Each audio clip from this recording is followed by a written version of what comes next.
and welcome back to another video on my channel. Today's video will be about limits. And yeah, that's about it. Thank you so much. And let's move on to the lesson. Are limits exactly? Limits are the value a function approaches as the input approaches a specific point. And yep, they're the same thing. We've covered this already. And yes, why they matter, they're the foundation of calculus, derivatives, and integrals, and they're used in the formal definition of each of them. So, we're going to cover basic arithmetic, powers and roots, and functional composition of limit. You can read this slide if you want, and because you saw my last video about what are limits. So, I'm pretty much going to skip the slide since it's basically there already. The constant rule is the definition, the limit of a constant is the constant itself. So, if we have x approaches to any value a, of k, that's equal to k. And a visual representation is a horizontal line that stays at the exact same. Scalar multiplication means numbers can be pulled outside the limit, just like in derivatives or integrals. So the formula is if x approaches a of c times f of x is equal to c times the limit of x approaches a of f of x. The example is the third column, and why this helps, this simplifies a lot of the expression by separating the constants and makes it look a lot less nastier. Addition and subtraction are the two most basic arithmetic rules. Basically, they're pretty much the same thing as the derivative rules. If I have limit x approaches a of f of x plus g of x, that's limit x approaches a of f of x plus limit x approaches a of g of x. And you can see the example, and it's the same thing how this sounds. It breaks a complex expression into a lot of simpler parts, which will be easier to understand else. Multiplication rule is the limit of a product equals the product of each and every one of the limits. So if we have limit x approaches a, f of x times g of x, that's equal to limit x approaches a of f of x times limit x approaches a of g of x.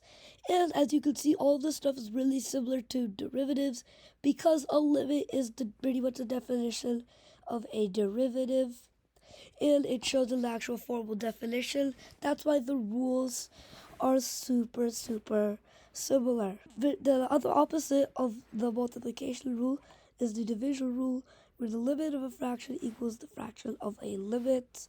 So basically, limit x approaches a of f of x over g of x is equal to limit x approaches a f of x divided by limit x approaches a of g of x. And there's an example over there which shows how it can make things a lot simpler. Now, warning is the denominator limit cannot be 0, or that becomes undefined.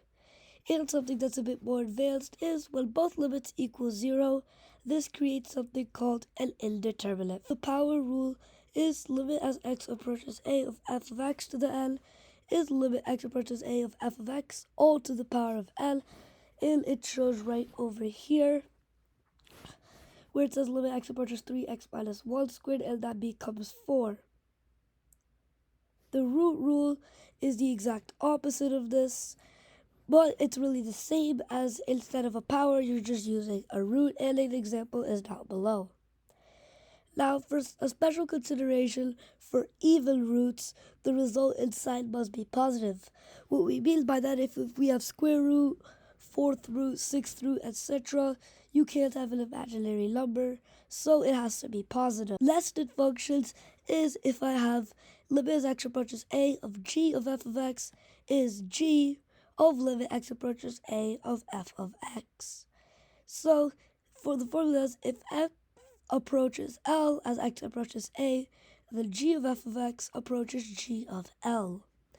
Now an example is shown right over here. And there's a requirement, which is continuity, which says this works when g is continuous at the point L. Here's a pretty complicated example. I'm going to zoom in, which says to find the limit of a pretty complicated function. So first we do the division, then multiplication, addition, subtraction, and as you see, we're basically using all our rules, and it comes up to something very simple. 9 times the square root of 3, or 15.59. So here are a few common mistakes. Is number 1, forgetting to check if the limit exists. Number 2, dividing by 0. And number 3, misapplying rules to indeterminate forms. Either you have to use advanced algebraic substitution for this, or L'Hopital's rule, which will be covered later in the derivatives unit, as that uses a derivative. So, thank you so much. See you in the next one, and bye-bye.